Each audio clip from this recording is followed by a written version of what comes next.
మనం ఎప్పుడు మాట్లాడుకుంటూ ఉంటాం, కానీ దూర ప్రాంతం నుంచి వచ్చినటువంటి సహోదరులు వందన కుమార్ గారు కావచ్చు, విజయబాబు గారు కావచ్చు, మరి మన కొంత సమయంలో నకరికల నుంచి హానోక్ గారు వస్తూ ఉన్నారు. ఈ సహోదరుల ద్వారా దేవుని యొక్క వాక్యాన్ని మనం నేర్చుకోవడానికి ప్రయత్నం చేద్దాం. ముందుగా క్రైస్తవులు లోకములో ఎలా జీవించాలి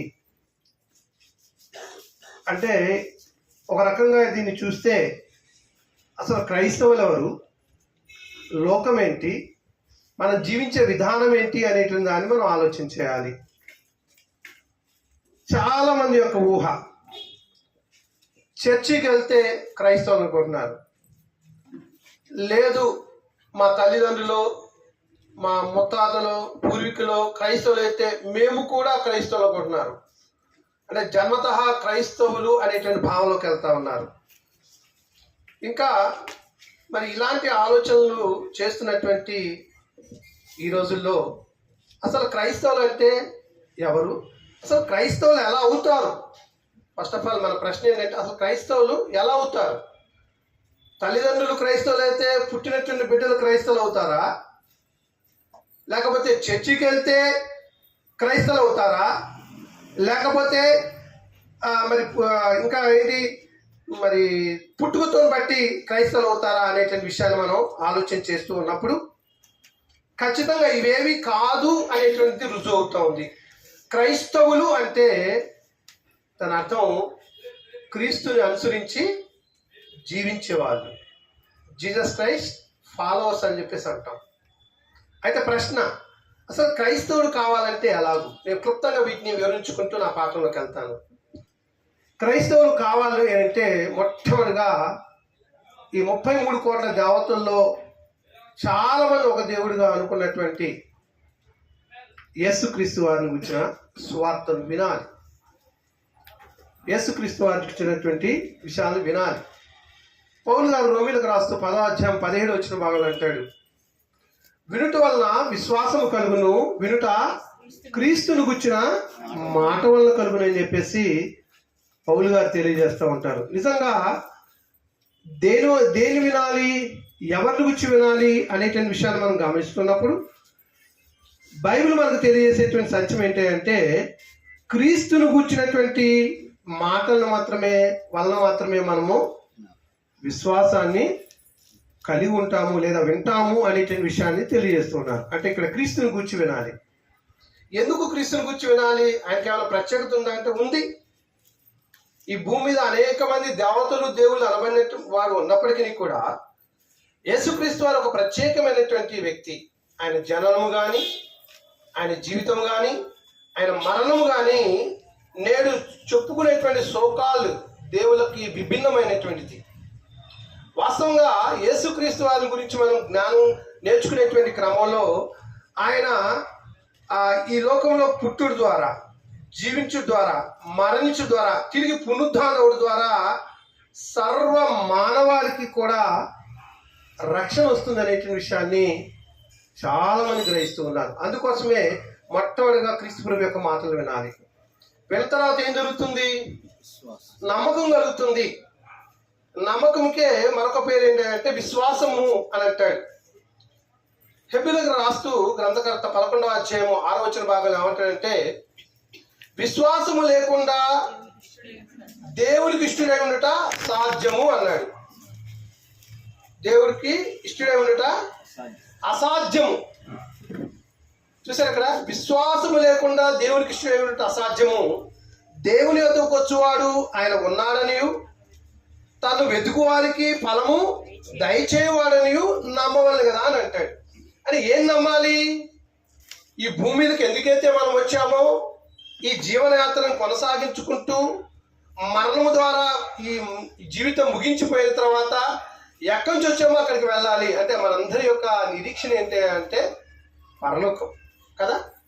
అదే మనం విశ్వసించేది. విశ్వాసం లేకుండా దేవుడికి ఇష్టమై ఉంటుంది అసాధ్యము. దేవుని యొద్దకు వచ్చేవారు ఆయన ఉన్నాడనియు, ఆయన వెతికే వారికి ఏం చేస్తాడంట? పరలోకం అనే ఫలాన్ని ఇస్తాడని నమ్మవలను. ఇందుకొరకు మనము క్రీస్తు ప్రభు యొక్క మాటలు వినాలి. ఆ విన్న తర్వాత చేయవలసినటువంటి ఒక ప్రాముఖ్యమైనటువంటి విషయం ఏంటంటే చేంజ్ ఆఫ్ హార్ట్.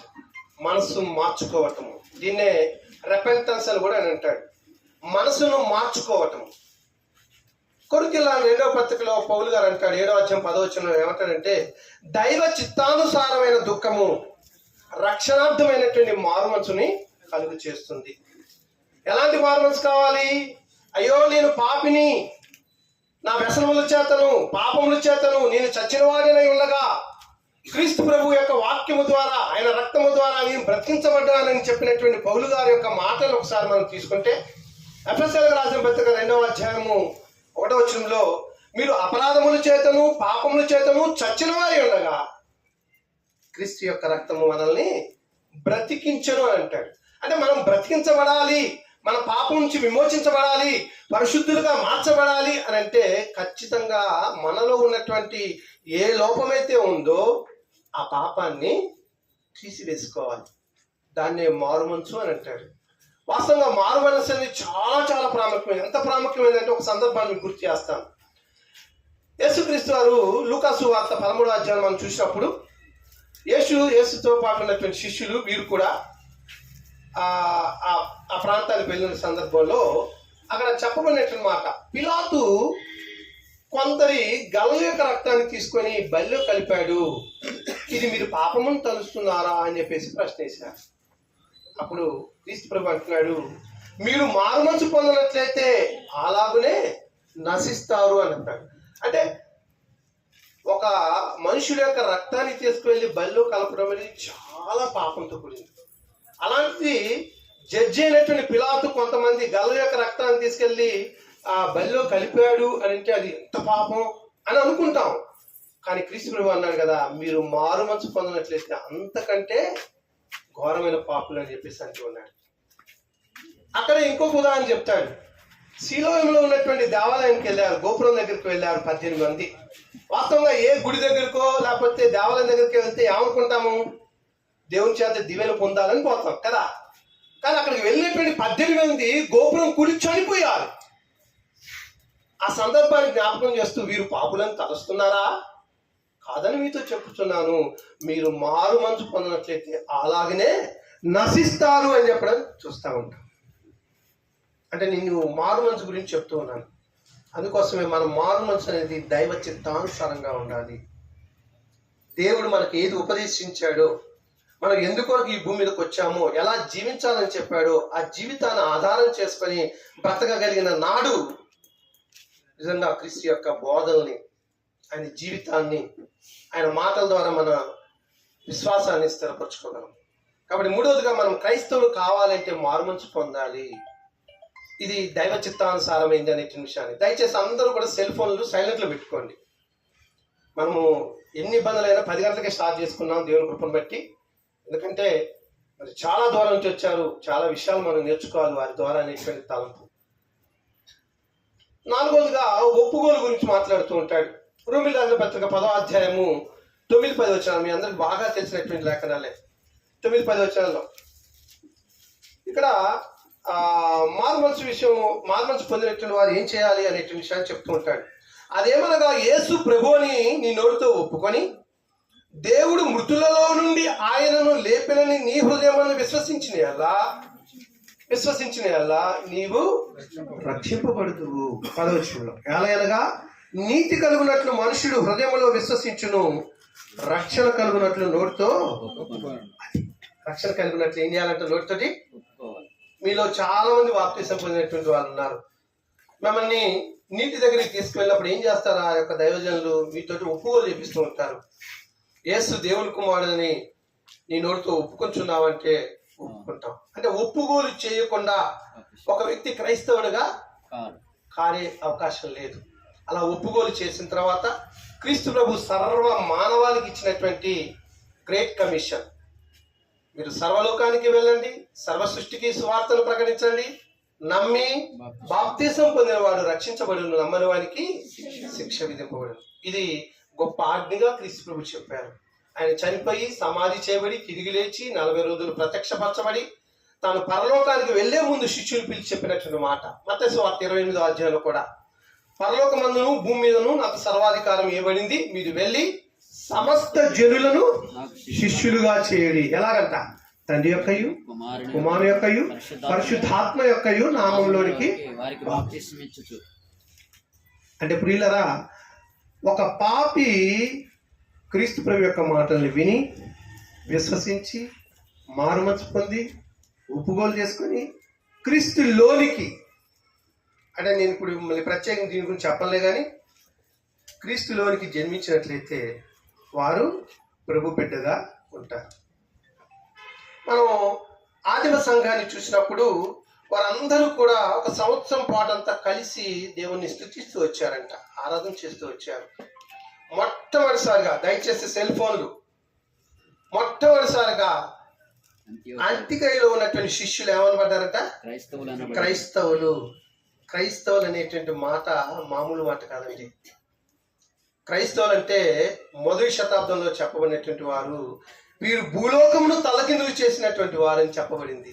భూలోకాన్నే తలకిందులు చేయడానికి వచ్చిన వారు క్రైస్తవులు అంటే మామూలు కాదు.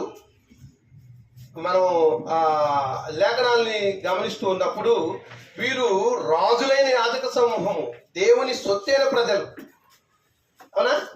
క్రైస్తవులు అనేటువంటి మాట బైబిల్లో 3 పర్యాలు రాస్తూ వచ్చాడు. మొట్టమొదటిగా అపోస్తుల కార్యములు 11వ అధ్యాయము 26వ వచనంలో, ఇప్పుడు వారందరూ కలిసి మొదటి శతాబ్దంలో బాప్తిసం పొందినటువంటి 3000 మంది కావచ్చు, ఆ తర్వాత 5000 మంది కావచ్చు, వీళ్ళందరూ కలిసి దేవుని స్తుతిస్తూ వచ్చారు. మొట్టమొదటిసారిగా అంత్యోక్యలో ఉన్నటువంటి క్రైస్తవులు, అంత్యోక్య శిష్యులు క్రైస్తవులు అనబడ్డారు. నిజంగా ఈ భూమి మీద ఉన్నటువంటి గొప్ప ఉద్యోగం ఏంటి అని అంటే క్రైస్తవులకు సువార్త చెప్పేటువంటి పనే. నిజంగా ఏంటి ఆ క్రైస్తవులు అంటే క్రీస్తు పోలి నడుచుకోవటము, క్రీస్తును అనుసరించి నడుచుకోవటము, క్రీస్తు అడుగుజాలలో జీవించడం అనేది క్రైస్తవులకు దేవుడు ఇచ్చేటువంటి గొప్ప ఆధిక్యత. రెండవ మాటగా మనం ఎక్కడ చూస్తాం క్రైస్తవులు అనే మాటని? అపోస్తుల కార్యములు 26వ అధ్యాయం 28వ వచనంలో పౌలు రక్షించబడిన తర్వాత అగ్రిప్ప అనేటువంటి రాజు దగ్గరికి వెళ్తాడు. వాస్తవంగా యేసుక్రీస్తు వారు ప్రత్యక్షతను అనుభవించినటువంటి సౌలమైన పౌలు, అన్నయ్యని దేవుడు పంపుతాడు, క్రీస్తు పంపుతాడు, నువ్వు వెళ్ళి ఆయనకు సువార్త చెప్పమంటే, అయ్యో ఈ మార్గం కూడా వచ్చి క్రైస్తవుని చంపడానికి వస్తున్నాడయ్యా అని భయపడిపోతాడు. అప్పుడు అన్నయ్యతో అంటాడు ప్రభు, నువ్వు వెళ్ళము, రాజులేతను అధికారులేతను నేను అతన్ని ఏర్పాటు చేసుకున్నా సాధనమై ఉన్నాడు, అతనికి ఎన్ని శ్రమలు అనుభవించాలి నేను చూపిదని చెప్పేసి అన్నయ్యని ధైర్యపరిచి సౌలు పంపిస్తాడు. అలాగూ అన్నయ్య సౌలు దగ్గరికి వెళ్ళి సువార్తను ప్రకటించి, ఆయన దమస్కు మార్గంలో వస్తున్నప్పుడు ఆకాశం నుంచి ఒక వెలుగు రావటము, ఆ వెలుగులో నుంచి ఒక స్వరము, సౌలా సౌలా నీ వేళ నన్ను హింసిస్తున్నామని ఒక స్వరం పలకటము, ఆయన కింద పడిపోవడం, కళ్ళు పొరల వంటి రాలటము. ఆ తదుపరి ప్రభువా నీవు ఎవడం అంటే, నేను నీవు యేసుని అన్నాడు. ఈ విషయమంతా కూడా ఎవరు చెప్తున్నాడు? ఇక్కడ 20వ అధ్యాయంలో అగ్రిప్పరాజు చెప్తా ఉన్నాడు. ఇదంతా విన్నటువంటి అగ్రిప్పరాజు ఏమన్నాడు తెలుసా?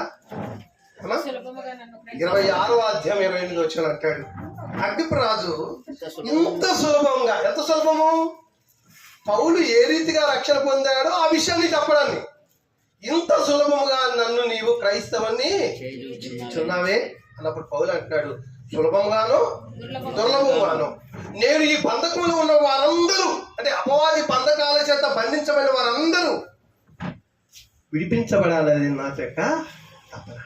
అంటే చూడండి, రాజుల ఎదుటికి వెళ్ళి చెప్పగలిగినటువంటి ఆ శక్తి క్రీస్తు ప్రభు ఇచ్చినటువంటి ధైర్యం ద్వారా పొందుకున్నాడు. ఇక్కడ 2వ పర్యాయం చెప్తాడు. 3వ పర్యాయం మనం చూస్తున్నప్పుడు క్రైస్తవుడైన మాట పేతురు రాసిన మొదటి పత్రిక 4వ అధ్యాయం 16వ వచనం లేఖనంలో మనం చూస్తాము. పేతురు రాసిన మొదటి పత్రిక 4వ అధ్యాయం 16వ వచనంలో, ఎవరైనా క్రైస్తవుడైనందుకు బాధలు అనుభవించినట్లయితే ఆ పేరును బట్టే దేవునికి మహిమ కలుగును గాక. నేను క్రైస్తవుని చెప్పగలిగేటువంటి గట్స్ ఈనాడు క్రైస్తవ ప్రపంచంలో లేవు. ఉన్నటువంటి క్యాస్ట్ సర్టిఫికేట్ తీసేస్తాను, లేకపోతే మీరు క్రైస్తవులు కాబట్టి మీకు ప్రభుత్వం ద్వారా వచ్చేటువంటి ఉన్నాయి కదా, అవి 6 పథకాలు ఇస్తున్నారు, అవి రావంటే ఏం చేస్తారు? అయ్యా మేము క్రైస్తవం కాదులేండి, అలవాలండి, ఈరోజు మీరు ఇవ్వండి అని అడిగేటువంటి పరిస్థితి వెళ్ళిపోతున్నారేమో. కానీ మొదటి శతాబ్దంలో ఉన్నటువంటి క్రైస్తవుల్ని, ఆనాడు పౌలు గారిని, అపోస్తుల్ని మీరు చూస్తే వీరెవరంట? భూలోకాన్ని తలకిందులు చేశారు. నేనేం చెప్పాలనుకుంటున్నా అంటే ప్రియులరా, వీరు క్రైస్తవులు, పుట్టుకతో పుడితే క్రైస్తవులు కాదు, లేకపోతే తల్లిదండ్రులు ప్రార్థనకు వెళ్తున్నారు కాబట్టి మా పిల్లలు క్రైస్తవులు అంటే అది తప్పు ఏమా. అలాగే చర్చికి వెళ్తున్నాం కాబట్టి క్రైస్తవులు తప్పు. ఎప్పుడు క్రైస్తవులు అవుతాము? ఎప్పుడైతే క్రీస్తు ప్రభు యొక్క ఆజ్ఞ ప్రకారము బాప్తిసం పొంది రక్షించబడి విశ్వాసంలో కొనసాగుతూ ఉంటామో అట్టి వారిని క్రైస్తవులు అంటారు. అవును కాదా? ఎవరండి క్రైస్తవులు? చర్చికి వెళ్తే క్రైస్తవులమేనా? కాదు. మా నాయన, అమ్మ, తాతయ్య, మా పితరులు క్రైస్తవులు, నేను క్రైస్తవునేనా? కాదు. అంటే ఒక క్రైస్తవుడు కావాలి అంటే ఖచ్చితంగా అతను నికోదేములాగా క్రొత్త జన్మ పొందాల్సిందే, బాప్తిసం పొందాల్సిందే, క్రీస్తులోనికి జన్మించాల్సిందే, యేసుక్రీస్తు వారు ఆయన్ని తీసుకెళ్లి తన సంఘంలో చేర్చుకోవాల్సిందే. అప్పుడే క్రైస్తవుడు. ఈ క్రైస్తవుడు లోకంలో ఎలా జీవించాలి? ప్రశ్న. ఈ క్రైస్తవుడు లోకంలో ఎలా జీవించాలి? ఒక ఆయన కవి అన్నాడు, ఇక్కడ లోకం అనే బదులు దేశం అన్నాడు ఆయన. గుర్రగాపర గారు గుర్తుందమ్మా? దేశం అంటే మట్టి కాదోయ్, దేశం అంటే మనుషులే అన్నారు. నేను కుక్కల శ్రీనివాసరావు నేనేమన్నానంటే, లోకం అంటే మట్టి కాదోయ్, లోకం అంటే మనుషులు. అంటే క్రైస్తవులు లోకం అంటే ఈ మనుషుల లోకంలో ఎలా జీవించాలి అనేటువంటి దాన్ని దేవుని యొక్క వాక్యం తెలియజేస్తుందో మనం చూడబోతా ఉన్నాము. ప్రియులారా, లోకంలో మనం ఎలా జీవించాలి, ఎవరుగా క్రైస్తవులుగా మనం ఎలా జీవించాలి అనేటువంటి దాన్ని వెళ్తూ ఉన్నాను. నేను చాలా పాయింట్ రాసుకున్నా కానీ నా సమయాన్ని బట్టి పాఠాన్ని ముగిస్తాను. లోకంలో మనం ఉన్న లోక సంబంధులు కాకుండా జీవించాలి. లోకంలో ఉన్నావా? మన చుట్టుపక్కల ఉన్నారా? హైందవులు, ముస్లిమ్స్ ఉన్నారా? అందరూ ఉన్నారు. మనం ఉదయం లేస్తే వాళ్ళని అన్నానో, అక్కనో, వదినానో, చెల్లానో ప్రేమపూర్వకం పిలుచుకుంటున్నామా? కానీ విశ్వాస విషయంలోకి వచ్చినప్పుడు ఖచ్చితంగా మన స్టాండ్, మనం ఎప్పుడైతే బాప్తిసం పొందామో నిష్ఠ దీక్షలో ఉన్నాము. ఉదాహరణకి వాళ్ళు ఏదో పూజలు చేసుకున్నారు, ఆ పలహారాలు తీసుకొచ్చి మనకున్నటువంటి ప్రేమతో ఇచ్చినప్పుడు ప్రేమపూర్వకంగా తిరస్కరిస్తాం. అమ్మ నేను తినకూడదు, నేను క్రైస్తవుని, విగ్రహార్పితమైన ఏది కూడా నేను భుజించాలని ప్రేమపూర్వకంగా చెప్పాలి. మీరు తినకపోతే మీరు పెట్టే మేము తింటామని అంటారు. లేదు, మేము ఎప్పుడైతే క్రీస్తుని అంగీకరించి ఆయన రక్తంలో కడగబడ్డామో నాటి నుంచి మేము నిష్టలో ఉన్నామండి. కాబట్టి విగ్రహ సంబంధమైన ఏవైనా సరే మేము భుజించమని ప్రేమపూర్వకంగా స్మూత్గా తిరస్కరించాలి. లోకంలో ఉన్న లోక సంబంధులు కాకుండా జీవించాలి. ఉదాహరణకి యోహాను సువార్త 17వ అధ్యాయము, యోహాను సువార్త 17వ అధ్యాయంలోకి వెళ్తాము. 15 నుంచి 16 వచనాలు మనం చూసినప్పుడు, యోహాను సువార్త 17వ అధ్యాయము 15 నుంచి 16 వచనాల్లో క్రీస్తు ప్రభువు ఈ లోకంలో ఉన్నప్పుడు చెప్పినటువంటి మాటలు మనం గమనించబోతా ఉన్నాము. 15వ వచన భాగంలో, నీవు లోకములో నుండి వారిని తీసుకొని పోమని నేను ప్రార్థించట్లేదు, కానీ దుష్టుల నుండి వారిని కాపాడమని ప్రార్థిస్తూ ఉన్నాను. ఇక్కడ దుష్టుడు అనేటువంటి మాటకు కీడు, అపాయము, పాపమును జరిగించేవాడు అని అర్థం ఇస్తా ఉంది. ఆ పాపమును జరిగించేవాడి నుంచి ఏం చేయాలంటే మనం కాపాడబడాలని ప్రార్థన. ఇక్కడ క్రీస్తు ప్రభు ప్రార్థన గురించి చెప్తాం. 17వ అధ్యాయంలో ఒక ప్రత్యేకమైనటువంటిది. అపోస్తులకి నా యందు నీవును, నీ యందు నేను ఉన్నలాగను వారును మన యందు ఏకమై ఉండవాలని వారి కొరకు నేను ప్రార్థించట్లేదు, కానీ వారి వాక్యం వల్ల ఎవరైతే, అంటే అపోస్తుల యొక్క వాక్యము ద్వారా ఎవరైతే ఏకంగా ఉంటారో వారందరూ ఒకటిగా ఉండాలని ప్రార్థన చేస్తాను నేర్పుతూ ఉన్నాడు యేసుక్రీస్తు వారు. ఆ క్రమంలో నీవు లోకములో నుండి వారిని తీసుకొని పోమని నేను ప్రార్థన చేయట్లేదు, కానీ కీడు నుండి వారిని కాపాడమని ప్రార్థించున్నాను. నేను లోక సంబంధిని కానట్లు, యేసుక్రీస్తు వారు లోక సంబంధ, లోకంలో పుట్టాడు, 33 సంవత్సరాలు జీవించారు, కానీ ఆయన లోక సంబంధి కాదు. నేను లోక సంబంధిని కానట్లు వారును, అంటే క్రీస్తు ప్రభుని వెంబడించేవారు, ఆయన ఆజ్ఞలలో లేకపోతే ఆయన సహవాసంలో లేకపోతే ఆయన బిడ్డలుగా జీవించేవారు కూడా లోక సంబంధులు కారు అంటున్నాడు. అంటే మనము క్రైస్తవులు, మనం అంటే ఇక్కడ మనం ప్రత్యేకించి క్రైస్తవం లోకంలో జీవిస్తున్నాము, కానీ లోక సంబంధులుగా జీవించట్లేదు, విగ్రహార్పితమైనవి పూజించట్లేదు, విగ్రహాలకు సంబంధించిన ఏది కూడా మనం చేయము. ఏంటంటే ఈనాడు క్రైస్తవులని చెప్పుకుని కూడా యేసుక్రీస్తు వారి యొక్క ఫోటోలు, మేరీ మాత ఫోటోలు పెట్టి పూజించేవారు లేదా? ఉన్నారు. కానీ దేవుడు ఆదరణే మనం మోషే ధర్మశాస్త్రం ద్వారా విన్నటువంటి మాటలు ఏమంటాడు? ఆకాశం అందు కానీ, భూమి అందు కానీ, భూమికి నెల ఎందు కానీ ఏ రూపమును మీరు చేసుకొనకూడదు, దానికి పూజించకూడదు, ఇంకా సాగిలపడకూడదు అన్నాడు. ఎందుకనగా నేను రోషం గల అది యేసుప్రభు ఫోటోవేనా, అది మరియమ్మ ఫోటోవేనా? అంటే విగ్రహాలకి మనం పూజ చేసినట్లయితే అది లోకులతో సమానమే. ఇది అర్థం కావట్లేదు. ఎందుకంటే ఆయన చెప్పిన మాటలు చాలా అద్భుతంగా ఉంటాయి. ఆకాశం నా సింహాసనము, భూమి నా పాదపీఠము, నాకు ఎలాంటి మందిరం మీరు కట్టగలరు, నా నివాస స్థలం ఏది అని మాట్లాడుతూ ఉంటాడు దేవుడు. ఆకాశం మహాకాశంలో పట్టజాలటువంటి ఆ ప్రభుని, ఆ దేవుని తీసుకుని వచ్చి చిన్న గూట్లో పెట్టి లేకపోతే గుళ్ళో పెట్టి ఇక్కడే ఉన్నాయా అని చెప్పేస్తున్నారు. ఇలా లేదు, దేవుడు అనేవాడు సర్వాంతర్యామి, సర్వశక్తిమంతుడు, సర్వజ్ఞుడు. అలాంటి వాడిని తీసుకొచ్చి ఒక మందిరంలోనో గుళ్ళోనో మనం బంధించడం కాదు. కాబట్టి లోక సంబంధుల్లాగా మనం చేయము. అంటే మనం సమాజంలో జీవిస్తాం, పని చేస్తాం, బాధ్యత నిర్వహిస్తాం, కానీ లోకపు పాపపు విధానాల్లో మాత్రం అనుసరించకుండా దేవుని చిత్త ప్రకారమే జీవిస్తూ ఉంటాం. నాకు ఇక్కడ లోకంలో ఉన్న లోక సంబంధం కాకుండా జీవించాలంటే మన ఇంటి చుట్టూరు, ఇప్పుడంటే బాగా చాలా హైఫైగా వచ్చే ఇల్లు, కానీ మా చిన్నప్పుడు గాబులు ఉండే నీళ్లు స్టోర్ చేసుకోవడానికి. ఆ గాబుల దగ్గర స్నానాలు చేస్తా ఉంటాం, పాత్రలు కట్టుకుంటా ఉంటాం, బురద అయ్యేది. అది ఒక పురుగు ఒకటి చూశాను నేను, దాన్ని కొమ్మరి పురుగు అంటాను. అది చక అక్కడికే వస్తుంది, మట్టిలో దూరిపోతుంది, మళ్ళీ బయటకు వచ్చాకే బురదంతా పూసుకొని వస్తుంది. అది నీతి కూడా రెడ్డి గారు కదా, కొమ్మరి పురుగులా ఉండాలి మన జీవితం లోకంలో. నేను అది చెప్పబోతున్నాను. పాపం లోకంలో ఉన్నాం, కానీ పాపాన్ని మనం అంటించుకోకుండా లోకంలో ఉన్న లోక సంబంధులు కాకుండా ఉండటం మంచిది. మీకు ఇంకా తామర పువ్వు బాధ తెలుసు కదా, తామర పువ్వు కూడా ఎక్కడ పడుతుంది? బురదలో పడుతుంది. దాన్ని తీయండి, బురద అంటిద్దా? కాబట్టి క్రైస్తవులుగా ఈ లోకంలో అలా జీవించాలని దేవుడు చెప్తాడు. రెండవదిగా క్రైస్తవులుగా ఎలా జీవించాలి అని అంటే పరిశుద్ధతతో జీవించాలి. ఎందుకు పరిశుద్ధతో జీవించాలి? ప్రశ్న. నీవు నేను సేవించే దేవుడు ఎలాంటి వాడు? ఆయన మొదటి నుంచి చెప్పినటువంటి మాటలు ఏంటి? ఏమన్నాడు? నేను పరిశుద్ధుని కనుక మీరును అంటే ఆయన స్వరూపంలో సృష్టించబడిన వారందరూ. పేతురు రాసినటువంటి మొదటి పత్రిక 1వ అధ్యాయము 15-16 వచనాలు ఉంటుంది అన్నమాట. లేవి కాలం 19వ అధ్యాయము 2వ వచనము 6వ వచనము వీటిలో కూడా ఉంటుంది మాట. నేను పరిశుద్ధుని గనక మీరు అంటే క్రీస్తు ప్రభును అంగీకరించి క్రైస్తవులుగా ఉన్న వారందరూ పరిశుద్ధంగా జీవించాలి. ఇది దేవుని చిత్తము. వాస్తవంగా మనం దేవుడు ఎలా సృష్టించాడు? చాలా మంది నమ్మకం మన జన్మతః పాపం అంటున్నారు. శుద్ధ అబద్ధ బోధ అది. నేను ఎందుకు అబద్ధ బోధ అంటే అర్థం కావట్లేదు వాళ్ళకి. జన్మతః ఎవరు పాపులు కాదు. ఉదాహరణకి ఆదికాండం 1వ అధ్యాయం 26వ వచనం తీసుకుంటే 26వ వచనం ఏమంటాడు? దేవుడు మన స్వరూపమందు మన పోలిక చొప్పున నరులను చేయదు అన్నాడు. దేవుని పోలిక పాపమా? ఏమండి? ఆయన స్వరూపం పాపమా? నో.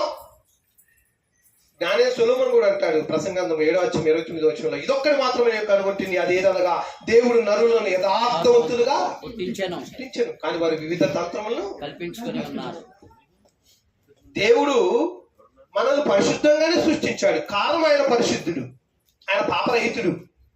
క్రీస్తు ప్రభు విషయంకి వస్తే ఆయన అన్నాడు కదా, నాలో పాపం ఉందని ఎవడనా కనుగొనగలరా? సవాల్ చేశాడు మొదటి శతాబ్దంలో. ఎవడైనా చూపించగలిగారు ఆయనలో? కాబట్టి ఆయన చెప్పేది ఏంటంటే లోకంలో జీవిస్తున్నటువంటి ఓ క్రైస్తవుడా, ఓ క్రైస్తవురాలా, నేను అంటే దేవుడు పరిశుద్ధుడు కనుక మనమందరం కూడా ఎలా ఉండాలి? పరిశుద్ధతలో ఉండాలి. ఎలాగంట? మాటల్లో, ఆలోచనలో, కార్యాల్లో, చూపుల్లో పాపములకు దూరంగా ఉండాలి. దేవుడు పరిశుద్ధుడు కనుక మన యొక్క ప్రవర్తన మనం చూసి నిజమే వారి నోట బూతులాడరండి వసంత సాక్ష్యం లేదయ్యా, ప్రార్థనకు వచ్చినప్పుడే నిష్ఠ, తర్వాత ఆహా వాళ్ళంటే ఏంటో చూపిస్తారంట. అలా ఉందా మన జీవితాలు? లేదు. ఖచ్చితంగా క్రైస్తవులు అనేటువంటి వారు ఎలా జీవించాలి లోకంలో అంటే పరిశుద్ధంగానే ఉండాలి. మన మాటలో కానీ, చూపులో కానీ, నడతలో కానీ, ఆలోచనలో కానీ అసలు పాపానికే తావలేదు. అందుకోసం అంటాడు ప్రతి ఒక్కరు కూడా ఏమని చెప్పాలంట, మత్తయి వార్త 23వ అధ్యాయంలో చెప్తాడు, మీరందరూ ఎవరంట, సహోదరులు. మనం అందరం ఒక భార్యను తప్పించి ఎవరైనా సరే సహోదరి వందనాలని చెప్తాం కదండి, లేకపోతే అన్న వందనాలు, తమ్ముడా వందనాలు, అవునా కదా? మనందరిది కూడా సహోదరత్వం అండి. ఈ సహోదరత్వం ఉన్నప్పుడు పాపపు ఆలోచనలు వస్తాయా? నో. ఖచ్చితంగా క్రైస్తవులు ఈ లోకంలో పరిశుద్ధతలో జీవించాలి, పరిశుద్ధతను ఎదుటి వారికి కనపరచాలి. ఇంకా చాలా ఉన్నాయి చెప్పడానికి, కానీ ముందుకు వెళ్తాను. మూడవదిగా క్రైస్తవుల లోకంలో ప్రేమగా ప్రవర్తించాలి. ప్రేమ ఎందుకు ప్రేమ? మన దేవుడు ఏమై ఉన్నాడు? యోహాను రాసిన మొదటి పత్రిక 4వ అధ్యాయంలో దేవుడు ప్రేమై ఉన్నాడు. The God is love. నిజంగా ప్రేమ అంటే మామూలు విషయం కాదు. ఈనాడు ప్రేమ అంటే లస్ట్కి వెళ్ళిపోతున్నారు, కామంతో కూడినటువంటి ఆలోచనకి వెళ్ళిపోతున్నారు. కాదు, క్రీస్తు ద్వారా దేవుడు చూపిన ప్రేమ ఏంటంటే అది అగాపే ప్రేమ. ఆ ప్రేమలో స్వార్థం లేదు, ఆ ప్రేమలో భూ సంబంధమైనటువంటి ఇది ఏదీ లేదు. అది నిస్వార్థమైనది, నిస్వచ్ఛమైనది. ఆ ప్రేమ నీ కొరకు పరలోకాన్ని విడిచి వచ్చిందండి. ఆ ప్రేమ మనందరి కొరకు పరలోకాన్ని విడిచిపెట్టి ఆ ప్రేమను మన మధ్య పంచి మనం పాపం ద్వారా నాశన కోపంలోకి వెళ్లకుండా ఆ ప్రేమ మనం రక్షించింది. ఎవరా ప్రేమ? యేసుక్రీస్తు. అవునా కదా? కాబట్టి ఈ ప్రేమను లోకంలో ఉన్న వారికి చూపించాలి. ఈ ప్రేమలో చాలా ఉన్నాయి. ఏంటంటే ప్రేమ, మీరు కొరింథీయుల మొదటి పత్రిక 13వ అధ్యాయం ఇంటికి వెళ్తారు చదవండి, చాలా పెద్ద లిస్టే ఉంది. ప్రేమ అమర్యాదగా నడుచుకోదు, ప్రేమ అసూయ పడదు, ప్రేమ డంబంగా ప్రవర్తించదు. ఇవన్నీ చెప్పుకుంటూ వచ్చి ప్రేమ శాశ్వత కాలం. నేను చాలా సందర్భాల్లో మా విశ్వాసం చెప్తా, ఆ ప్రేమ అనే పదం దగ్గర మీ పేరు పెట్టండి. శ్రీనివాస్ డంబంగా ప్రవర్తించు. సరిపోయిందా? సరిపోతే యు ఆర్ పర్ఫెక్ట్. సరిపోతే ప్రేమ అసూయపడదు, శ్రీనివాస్ అసూయపడ్డు అంటే మీ ముందు పులిపిటి ముందు చెప్తున్నట్టుంది, కానీ వాస్తవ రూపంలోకి వెళ్ళాకే వీడు ఎప్పుడు నాశనం అయిపోవాలా అని అనుకుంటానా? అట్లా అనుకుంటే ప్రేమ యొక్క లక్షణాలు నేను నా జీవితంలో చూపనట్టే కదా.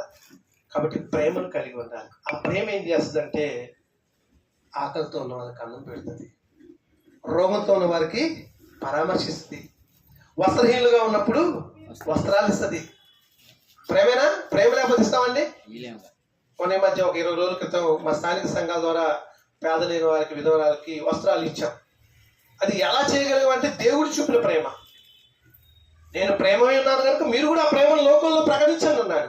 ప్రకటించడం కాదు, చూపుతున్నాము.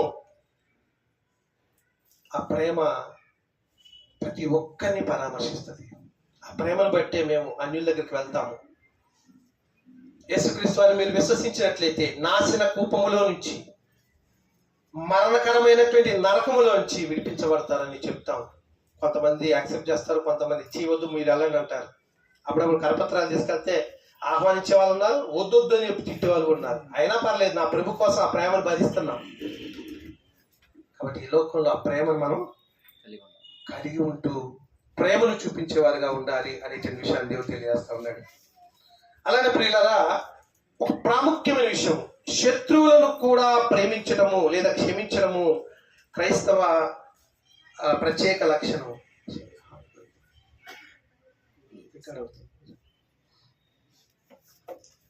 శత్రువులు కూడా ప్రేమించడము, క్షమించడం అనేది క్రైస్తవుల యొక్క ప్రత్యేకమైన లక్షణం.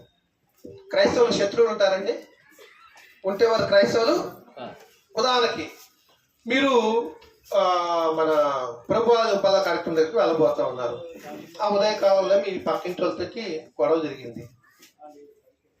ఇంకేముంది, వచ్చారు సరే, ఆ గొడవ అయిపోయింది, ఇంటికి వచ్చారు, ప్రభుల కార్యం దగ్గరికి వెళ్ళారు. ప్రభు చెప్పిన మాటలు గుర్తొస్తాయి ఆ టైం. ఏమన్నాడు ఆయన? నీవు నీ సహోదరుతో ఏదైనా విరోధం ఉన్నట్లయితే మొదట నువ్వు అక్కడికి వెళ్ళి అతనితో సమాధానపడి అప్పుడు వచ్చి ప్రభుల్లో పాల్గొన్నా కదా. శత్రువులను కూడా ప్రేమించగలిగేది ఎవరై అంటే క్రైస్తవులైన మనమే. వారు నాశనం కాదు, కానీ వారు ఆ నాశన కోపంలో విడిపించబడాలని. కొంతమంది దేవుడి పిల్లలు ఏం చేస్తున్నారు, ఎవరు మాట్లాడుతున్నారు, ఏమంటారంటే ప్రియులారా మనం గమనించినట్లయితే ఒక చెంప మీద కొడితే క్రీస్తు ప్రభువు చెప్పిన మాట ఏం చేయమన్నాడు, రెండో చెంప కూడా కళ్ళలో బాగా కొట్టమన్నాడా, రెండో చెంప కూడా చూపమన్నాడు. ఒకడు 1 కిలోమీటర్ రమ్మంటే వాటితో పాటు ఎంతట 2 మైళ్ళు నడమన్నాడు. అంటే ఏంటి, మనం చూపేటువంటి ఆ ప్రేమ ద్వారా శత్రువు సైతం కూడా మారుమనసు పొంది ప్రభువుని అంగీకరించాలి. అది దేవుని యొక్క చిత్తం. కాబట్టి ప్రియులారా, మూడవదిగా ప్రేమను కలిగి ఉండాలి. నాలుగవదిగా క్రైస్తవులుగా ఈ లోకంలో లోకపు ఆకర్షణలకు గురి కాకుండా జీవించడం. ఏంటి లోకాశలు? యోహాను రాసిన మొదటి పత్రిక 2:15 లోకంలో ఉన్నదంతయు శరీరాశ, నేత్రాశ, జీవనము, ఇవన్నీ కూడా తండ్రి వల్ల పుట్టినవి కావు. శరీరాశ క్రైస్తవులను సైతం కూడా భ్రష్టు పట్టిస్తున్నటువంటి పరిస్థితి. కేవలము శరీర సంబంధమైన తుచ్చ కోరికల కోసం క్రైస్తవ్యాన్ని అమ్ముకొని దేహాన్ని పాడు చేసుకునేటువంటి వారు చాలా మంది ఉన్నారు. చేయొచ్చా క్రైస్తవులుగా? చేయకూడదు, కానీ చేశారు. మొదటి శతంతో క్రైస్తవులను చూస్తే కొరింథీలో ఉన్నటువంటి సమస్య అదే కదా. మీలో కూడా తన తండ్రి భార్యనే ఉంచుకున్నాడట, అలాంటిది అన్ని జనులు కూడా జరగదని చెప్పి పౌలు గారు హెచ్చరిస్తూ వచ్చాడు 5వ అధ్యాయంలో. ఆనాడే కాదు ప్రియులారా, నేడు కూడా క్రైస్తవులు మనము ఈ లోక సంబంధమైనటువంటి శరీర ఆకర్షకు లోనవ్వకూడదు. దేవుడిచ్చిన భార్య, దేవుడిచ్చిన భర్త, మనం ప్రమాణాలు చేస్తాం. ప్రమాణాలు ఏం చేస్తాం? పెళ్లి చేపిస్తూ ఉంటారు అయ్యగారు. వ్యాధి అందును, రోగమందును, ఇంకా ఆరోగ్యమందును నీకు మాత్రమే భర్తగా, నీకు మాత్రమే భార్యగా ఉంటాను ప్రమాణం చేస్తాను. ఒడిదే నిజం చెప్తున్నాను ఇక్కడ చాలా మంది. కానీ క్రైస్తవులకు అది తాగదు. అందుకొరకు దీన్ని తెలియజేస్తున్నాడు. ఈ లోకాశ అయినటువంటి శరీర ఇచ్చలను మనం ఏం చేయాలి? త్యజించాలి. కొలసెలాని పత్రికలు చెప్పలేదా? అవును, 3వ అధ్యాయం చదివేటప్పుడు అక్కడ 7 విసర్జించమన్నాడు, 7 వదిలిపెట్టమన్నాడు కదా. అది పై కాన్సెప్ట్. మనం 3వ అధ్యాయం చూస్తే పైన ఉన్న వాటిని వెతుకుని చెప్పుకుంటే కింద ఒక 7 రకాలు చెప్తాడు, మరొక 7 రకాలు విసర్జించాలి, వదిలేయాలని. సరే, నేను ఇక్కడ మీకు ఏం తెలియజేస్తున్నా అంటే ఈ లోక ఆకర్షణ అయినటువంటి శరీరాశను మనం విడిచిపెట్టాలి. రెండోది పేరు కోసం ఏదైనా చేస్తాం. క్రీస్తు ప్రభువు నేర్పినటువంటి బోధలో నీ కుడి చేతితో చేసింది ఎడమ చేతికి కూడా తెలియాలి అన్నాడా? తెలవకూడదు. నీ కుడి చేతితో చేసింది ఎడమ చేతికి కూడా అంత మర్మంగా ఉండాలని దేవుడు తెలియజేస్తా ఉన్నాడు. ఉంటుందా మరి మన యొక్క తాతత్వం? ఉంటుందండి, ఉండాలి. ఉంటేనే క్రైస్తవం. తర్వాత అధికారం అని ఇక్కడ శరీరాశ, నేత్రాశ, జీవడం అనేది క్రీస్తు ప్రభు జయించడం జరిగింది. మత్తయి సువార్త 4వ అధ్యాయంలో చూసినప్పుడు నేను పూర్తిగా వివరించడానికి లేదు, కానీ వీటన్నిటినీ కూడా క్రైస్తవులు మనం జయించగలిగిన నాడు. ఇప్పుడు ధనాశం అనుకోండి, ఉదాహరణకి చర్చికి పోతారు ఈ కుటుంబం, వాళ్ళకి డబ్బు అంటే పిచ్చండి అని లోకులు ఎవరైనా సాటించారు అనుకోండి, ఏమైపోయింది మన క్రైస్తవ్యం? తుస్సు అయిపోయా. ఒక్క పూట కూటి కొరకు ఒక ఆయన ఆశపడ్డాడు, ఆడాడు జ్యేష్ఠత్వం అనుకున్నాడు. అలా అనుకుందామా? క్రైస్తవులకు మరీ జాగ్రత్త. నీకు వచ్చే ధనము, నీకు వచ్చే పేరు, నీకు వచ్చే అధికారము నిన్ను ఆటంకపరిచినట్లయితే దాన్ని విసర్జించు అని చెప్పి క్రీస్తు ప్రభు నేర్పించి వెళ్ళాడండి. కాబట్టి లోకంలో ఉన్నటువంటి వారికి ఇవన్నీ కూడా మనం చూపాల్సినటువంటి ఆవశ్యకత. 5వదిగా ప్రార్థన మరియు దేవుని వాక్యము ప్రకారం జీవించడం. క్రైస్తవులకి పరిశుద్ధాత్మ దేవుడు పౌలు ద్వారా చెప్పాడు. దశమరాశి మొదటి పత్రిక 5వ అధ్యాయం 15 ఎడతెగక ప్రార్థన చేయొద్దు అన్నాడు కదా. Prayer without ceasing. ఎడతెగక ప్రార్థన చేయడి. ఎడతెగక అంటే ఎప్పుడు ప్రార్థన చేయటమే. అంటే ఒక ఆయనకు అర్థం కాలేదు ఎడతెగక అంటే ఏంటండి. ఉదాహరణకి నేను 5 గంటలు లేస్తాను, రోజు లేచి లేగానే ప్రార్థన చేస్తూ ఉంటాను మొక్కలు చేసి. ఇది ఎప్పుడు చేయాలి? ప్రతి ఉదయం 5 గంటలకి చేయాలి. ఇలా చేసేదాన్ని ఎడతెక్క అంటాడు. అవునా? ఎప్పుడో గుర్తొచ్చినప్పుడు చేసుకోవడం అది ఎడతెక్క కాదు. ప్రభు బోధల ద్వారా, అపోస్తుల యొక్క బోధల ద్వారా ఏం నేర్పిస్తూ వచ్చాడంటే ఎడతెగక ప్రార్థన చేయండి. కొలస్సీయుల పత్రిక 4వ అధ్యాయంలో 2వ వచనం అంటాడు పౌలు గారు, ప్రార్థనలో నిలకడగా ఉండండి. ఏం చేస్తుంది ప్రార్థన? ప్రార్థన సమస్త కార్యాలను ఏం చేస్తుందండి? నెరవేరుస్తుంది. నీ కుటుంబంలో ఏదైనా సమస్య ఉందా? రా, దేవుడి సన్నిధికి వచ్చి మోకరిల్లు ప్రార్థన చేయి.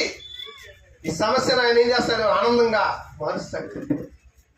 చాలా మంది దీన్ని పక్కన పెట్టేసి మా బంధువులు ఉన్నారు, మా అన్నయ్య ఉన్నాడు, మా తమ్ముడు ఉన్నాడు, లేకపోతే ఆయన పలానా అధికారి ఉన్నాడు, వాళ్ళ సమస్య తీరుస్తారు అనుకుంటారు. నో,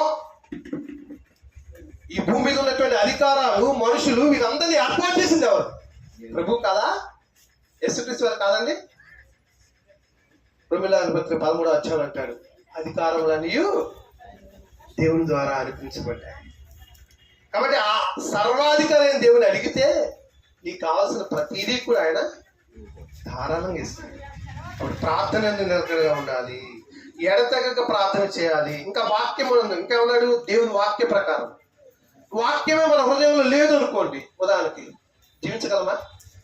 యవనస్తులకి నేను చాలా గుర్తు చేస్తా ఉంటాను లేఖనాన్ని. 119వ కీర్తన 119వ కీర్తన ఎన్నో వచ్చినాం? 9, 10, 11 వచ్చినాం. నీ హృదయంలో దేవుని వాక్యం ఉండగా నీవు పాపము చేస్తావు అన్నాడా? పాపం చేయవు. ఆ వాక్యం నీ హృదయంలో ఉండాలంటే ఇశ్రాయేలుకి అన్నాడు, వాళ్ళ పూర్వీకులు నేర్పించినట్టుగా లేచినప్పుడు, పడుకున్నప్పుడు, త్రోవను వెళ్ళేటప్పుడు ఏం చేయాలి? వాటినే నేర్పిస్తూ ఉండాలి. బాల్య దినాల్లో నేర్పించేవారు వాళ్ళ పిల్లలు. దేవుని వాక్యం వారి హృదయంలో ఉందనుకోండి, ఉదాహరణకి పాపం చేస్తారండి, అబద్ధం ఆడతారండి, మోసం చేస్తారండి. ఎవరి నుంచి మాట్లాడుతున్నాను నేను?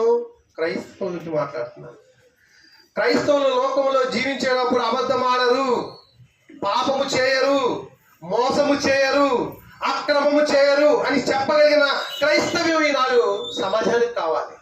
నిజంగా అలా ఉంటే ఈనాడు ఎప్పుడో గాంధీ గారు తన బయోగ్రఫీలో రాసుకున్నాడంట, క్రైస్తవులు క్రీస్తు చెప్పినట్టుగా జీవిస్తే ఎప్పుడో మన భారతదేశం క్రైస్తవ దేశంగా మారిపోయిందంట.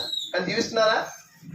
చెప్పడానికి చెబుతున్నారు. ఏది ఆనాడు ఉన్నటువంటి పరిచయాలు సర్దుకేలా చెప్పడానికి చెప్తున్నారు, కానీ వారి హృదయాలు సున్నం కొట్టినా సమాధి.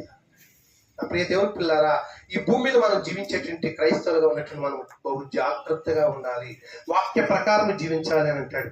ఈ వాక్యం గురించి కీర్తనకారుడు 119వ కీర్తన 105వ వచనంలో అంటాడు, నీ వాక్యము నా పాదములకు దీపమును త్రోవకు వెలుగై ఉన్నది అని. అందుకోసమే క్రీస్తు ప్రభు ఇందాక సోదరులు ఈరోజు అధ్యక్షుడు వారు మా సహోదరుడు ఏం చెప్పాడు? ముందుకు రండి ప్రకాష్ గారు. ఏం చెప్పాడు? 5వ అధ్యాయం 3వ వచనం, మీరు లోకములకు ఉప్పై ఉన్నారు. లోకానికి ఏమై ఉన్నారంటే క్రైస్తవులు ఉప్పై ఉన్నారు. ఉప్పు నిస్సారమైతే అది దేని వల్ల సారం పొందుతుంది? బయట పారవేది పెడి రొక్కబట్టడానికే కదా అని అన్నాడు. అంటే మీకు అర్థమైందో లేదో కానీ ఉప్పు అనేటువంటిది పదార్థాలని పాడవకుండా కాపాడుతుంది. అలాగనే ప్రియులారా, క్రైస్తవులమైనటువంటి వాళ్ళము లోకంలో పాపము విస్తరించకుండా నిలువరించే జీవితాన్ని మనం గడపాలి. ఉప్పు ఏమిటి? ఎదుటి వారి జీవితం పాడు కాకుండా ఉండాలంటే సువార్త తెలియచేసి క్రీస్తు యొక్క రక్షణ మార్గములను వారు నడిపించి వారికి బోధించి మన జీవితాన్ని చూపించాలి. ఆదికాండము 18వ అధ్యాయంలో నీతిమంతుడైనటువంటి అబ్రహాం చేసిన ప్రార్థన అదే. సొదొమ గొమొర్రా పట్టణాలని దేవదూతలు నాశనం చేయడానికి దేవుడు పంపించినప్పుడు, అయ్యా 50 మంది నీతిమంతులు ఉంటే నాశనం చేయకుండా ఉంటావా అన్నాడు. లేరు. 40 మంది, 30 మంది, చివరికి 10 మందికి వచ్చింది. చాలా ఉన్నాయి కానీ చెప్పడానికి టైం లేదు. 10 మంది కూడా లేకపోతే నీతిమంతుడైనటువంటి అబ్రహాము ధూళినైనా నన్ను క్షమించని వెళ్ళిపోతాడు. అంటే ఇక్కడ మీకేం తెలియచేయాలనుకోవడం ప్రియుల, క్రైస్తవులైనటువంటి వారు లోకములో ఉన్నటువంటి వారిని ప్రభు వైపు ఆకర్షించేటట్టుగా చేయాలి. ఇక్కడ అంటాడు రుచి కలిగించేది కదా ఉప్పు. ఉప్పు భోజనం, ఉప్పు అనేది ఉప్పు లేని భోజనం అంటే రుచి లేనిగా ఉంటుందని చెప్పేసి అంటున్నారు. అలానే క్రీస్తు అనేవారు, క్రీస్తు మన జీవితంలో లేనట్లయితే అలాగనే ఉంటుంది మన జీవితం కూడా రుచి లేనట్లు. అందుకోసం మన జీవితం ద్వారా క్రీస్తు ప్రేమను లోకంలోకి చూపించాలి అని అంటాడు. ఎట్టి పరిస్థితుల్లో కూడా ఉప్పు తన స్వభావాన్ని కోల్పోనట్లే మనం కూడా క్రైస్తవ జీవితంలో క్రీస్తుని కలిగినటువంటి ఆ స్వభావాన్ని మనము కోల్పోకూడదు అనేటువంటి విషయాన్ని చెప్తూ ఉంటాడు. కాబట్టి లోకమును ఉప్పుగా ఉండటం అంటే పాపాన్ని నిరోధించే జీవితము, ప్రేమతో రుచి కలిగించేటువంటి జీవితము, క్రీస్తు మన శరీరము ద్వారా చూపించే జీవితము ఉప్పులా ఉండాలని చెప్పేసి అన్నాడు. ఇంకో మాట ఏమన్నాడు? మీరు లోకములకు వెలుగై ఉన్నారు అని చెప్పేసి అన్నాడు. మీరు ఏమై ఉన్నారంట? లోకానికి వెలుగై ఉన్నారు అని చెప్పేసి అంటున్నాడు. వెలుగు ఏం చేస్తుందండి? వెలుగు ఏం చేస్తుంది? వెలుగు చీకటిలో నుంచి చీకటి తొలగిస్తుంది కదా. యోహాను సువార్త 1:5 అంటాడు కదా, ఆ వెలుగు చీకటిలో ప్రకాశించుతున్నది కానీ చీకటి దాన్ని గ్రహించకూడదు అని అంటాడు. అంటే క్రైస్తవులు పాపము, అజ్ఞానము, నిరాశలో ఉన్నటువంటి వారిని, అంటే లోకస్తుల్ని సత్యము, నీతి, ఆశ వైపు చూపించేదే దేవుని యొక్క వెలుగు. ఆ వెలుగు ఎవరో కాదు, వెలుగు యేసుక్రీస్తు వారై ఉన్నారు. ఆ వెలుగు ఎవరంట? యేసుక్రీస్తు వారు అనే విషయాన్ని తెలియజేస్తున్నాడు. కాబట్టి క్రీస్తు ప్రభు వలె వెలుగు మన జీవితాన్ని, మన మార్గాన్ని ఇతరులకు చూపేదిగా ఉండాలి, దేవుని వైపు లోకంలో ఉన్న మనుషుల్ని నడిపించేదిగా ఉండాలి అనేటువంటి మాట అంటాడు. ఈ ప్యాసేజ్లో కొండ మీద ఉన్నటువంటి పట్టణము మరుగై ఉండదు అని చెప్పేసి అంటున్నాడు కదా. అంటే దాని ఉద్దేశం ఏంటి? దీపమును వెలిగించి కొంచెం కింద పెట్టరు కానీ అందరికీ వెలిగించుటకై దీపస్తంభం మీదే పెడతారని చెప్పేసి అన్నాడు. అవునా కదా? అలాగే క్రైస్తవ జీవితం అనేది దాచుకోలేనటువంటిది. ఈ జీవితం ద్వారా ఆ perfume, the aroma of the sweetness, క్రైస్తవ జీవితం యొక్క పరిమళ సువాసాన్ని వెదజల్లుతూ ఆ వాసనకి లోకములో ఉన్నటువంటి, పాపములో ఉన్నటువంటి, అంధకార లోకములో ఉన్నటువంటి వారందరినీ కూడా ఆకర్షించేదిగా క్రీస్తు ప్రభు యొక్క మాటలు ఉండాలని చెప్తూ ఉన్నాడు. అదేం చేస్తుంది? వారిని వెలిగిస్తుంది, వారిలో ఉన్నటువంటి పాపం నుంచి విడిపిస్తుంది, అంధకార సంబంధమైనటువంటి అపవాది రాజ్యంలోంచి వారిని క్రీస్తు యొక్క రాజ్యంలోకి నడిపిస్తుంది. కాబట్టి ప్రియులారా, క్రైస్తవులు అనే వారు ఇతరుల కొరకు వెలగాలి. ఒక క్రొవ్వొత్తు వెలిగిస్తాము, ఏమంటాడు? క్రొవ్వొత్తు కరిగిపోతూ ఉంటుంది, వెలుగు అనేది అందరికీ. అలానే క్రైస్తవ జీవితం కూడా మనం ఆత్మీయంగా బలహీనం కాదు సుమి. కొరింథీయుల పత్రికలో అంటాడు 4:15, మేము అధైర్యపడము, మా బాహ్య పురుషుడు కృషించుతున్నాను, ఆంతర్య పురుషుడు అంటే ఆత్మ దినదినము ఏమవుతుందంట అంటే వండర్ఫుల్. అలాగూ వయసు మీద పడవచ్చు. ఇప్పుడు సుమారు మనందరిలో సోదరులు 62 సంవత్సరాలు, కానీ టూ యంగ్ లా కనబడతాడు ఆయన. ఎందుకంటే వారిలో ఉన్నటువంటి దేవుని యొక్క ఆత్మ వారిని అలాగూ నూతన గురి చేస్తుంది. ఒక ఉదాహరణ చెప్పాను, సారీ ఏమనుకోవాలి. నేనేమంటానంటే, ఎప్పుడైతే దేవుని యొక్క మాటలు మన జీవితాల్లో అనుసరిస్తూ జీవిస్తూ ఉంటామో ఖచ్చితంగా దాని యొక్క పరిమళం అనేది అన్యులకు, దేవుని ఎరగనటువంటి వారికి స్వీట్నెస్ గా ఉండి వారందరూ రక్షణ వైపు వచ్చేటువంటి అవకాశం. కాబట్టి ఆ వెలుగుకు మూలం ఎవరంటే యేసుక్రీస్తు వారు. యోహాను సువార్త 8:12 అంటాడు, మనము వెలుగు కాదు కనుక క్రీస్తు వెలుగును ప్రతిబింబించే వారుగా ఉండాలి. వెలుగు ఎవరు? ఆది అందు వాక్యము ఉండెను, వాక్యము దేవుని యొద్ద ఉండెను, వాక్యము దేవుని ఉండెను, సమస్తమైన మూలంగా కలిగి ఉన్నది, ఆయన లేకుండా కలగలేదు, ఆయనలో జీవం ఉండెను, ఆ జీవం మనుషులకు వెలిగిస్తూ ఉన్నది. చదవలేదా మనం యోహాను సువార్త 1:1-3 ఆ వెలుగు యేసుక్రీస్తు వారు కనుక ఆ వెలుగుని లోకంలో ఉన్నటువంటి వారందరికీ కూడా మనము వెలిగించాలి. అంటే లోకంలో వెలుగుగా వెలిగే క్రైస్తవ జీవితము దేవుని మహిమపరుస్తుంది అనేటువంటిది. నేను ముగిస్తాను. లోకమునికి వెలుగుగా ఉండటం అంటే నెంబర్ 1 సత్యములో నడుచుకోవటం.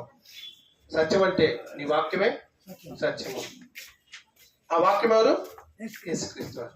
యేసుక్రీస్తు వారి యొక్క మాటల్లో, ద్వారలో, లేకపోతే త్రోవలో నడవటం అని అర్థం. రెండవది, క్రైస్తవులుగా మీరు లోకములకు వెలుగై ఉన్నారంటే నీతిగా జీవించటం. నీతి అనేది మన యథార్థతను, మన పరిశుద్ధతను తెలియజేస్తా ఉంది. నీతిగా జీవించటం. ఇంకా చివరిగా ప్రేమతో ఇతరులకి క్రీస్తు యొక్క మార్గాన్ని చూపటం. ఇది మీరు లోకములకు వెలుగై ఉన్నారంటే దానిలో ఉన్నటువంటి నిగూఢమైనటువంటి అర్థం.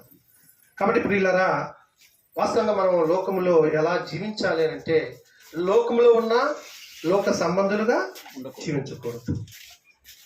రెండవది, పరిశుద్ధతో జీవించాలి. ప్రేమతో మన ప్రేమను ఇతరులకు చూపించి వారిని ఆకర్షింప చేయాలి. లోకపు ఆకర్షణలు ఎట్టి పరిస్థితుల్లో కూడా మనం లోపడకూడదు. ఇంకా ప్రార్థన, దేవుని వాక్య ప్రకారం మనం జీవిస్తూ ఉన్నప్పుడు ఇంకో మాట అంటాడు, మంచి సాక్ష్యం ఉండాలి. ఫలానా వ్యక్తి అంటే ఏ కోణంలో కూడా వీళ్ళలో ఈ లోపం ఉందని చెప్పకూడదండి. అదే క్రైస్తవ్యం అంటే.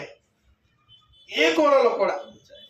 అది శరీరాశ నేరత మీరు ఏ విధంగా చూస్తారో, ఫలానా వ్యక్తి పర్ఫెక్ట్ అన్నట్టుగా, మన ప్రభు పర్ఫెక్ట్ కాబట్టి మనం కూడా ఆయన అడుగుజాలను బట్టి మనం కూడా పర్ఫెక్ట్ అన్నట్టు రీతిగా జీవించాలి. అలాగే మన మంచి సాక్ష్యాన్ని, ఎందుకంటే ఈ సాక్ష్యం గురించి బూది అంతముల వరకు ప్రకటించాలి అపోస్తలుడు. మనం కూడా ప్రకటించాలి. మనం కూడా అలా ఉంటేనే, మాటలతో కాదు కానీ జీవితంతో యేసుక్రీస్తు వారు ప్రకటించారు. అలాగనే మనం కూడా ప్రకటిద్దాము. చివరిగా వినయము, సేవాభావంతో జీవించాలి. వినయము, క్రీస్తు ప్రభు చూపినటువంటి విధేయత. ఫిలిప్పీయుల పత్రిక 2వ అధ్యాయము 5 నుంచి, క్రీస్తు ప్రభు కలిగిన ఈ మనసును మీరును కలిగి ఉంది. ఆయన దేవుని స్వరూపము కలిగిన వాడే ఉండి దేవునితో సమానుగా విడిచిపెట్టకూడని భాగ్యమని ఎంచుకోలేదు, కానీ దాసుని స్వరూపం ధరించుకొని తను తానే రిక్తులుగా చేసుకున్నాను. మరణము పొందినంతగా, శిలువ మరణము పొందినంతగా విధేయత చూపాడు. శిలువ మరణం అంటే చాలా నీచాతి. మనందరి కొరకు ఆ మరణాన్ని అనుభవించడానికి, పొందటానికి కొన్ని సందర్భాల్లో దాన్ని తట్టుకోలేక దేవుని ప్రార్థన చేశాడు. తండ్రి నీ చిత్తమైతే ఈ గిన్నె నా యుద్ధం నుంచి తీసివేయి అని ప్రార్థన చేశాడు. తట్టుకోలేక ఆ వేదన అనుభవిస్తూ ఆయన ప్రార్థన చేస్తున్నప్పుడు చెమట నేల పడినటువంటి రక్త బిందులు ఆయన అని చెప్పబడింది. అంతగా వేదన చెందినటువంటి ప్రభు, ఇది నేను చేస్తేనే, నువ్వు చేస్తేనే లోకాన్ని రక్షణ అని చెప్పేసి తనేం దేవుడు యోచించాడు. అందుకొరకు యేసుక్రీస్తు సంపూర్ణంగా లోబడ్డాడు.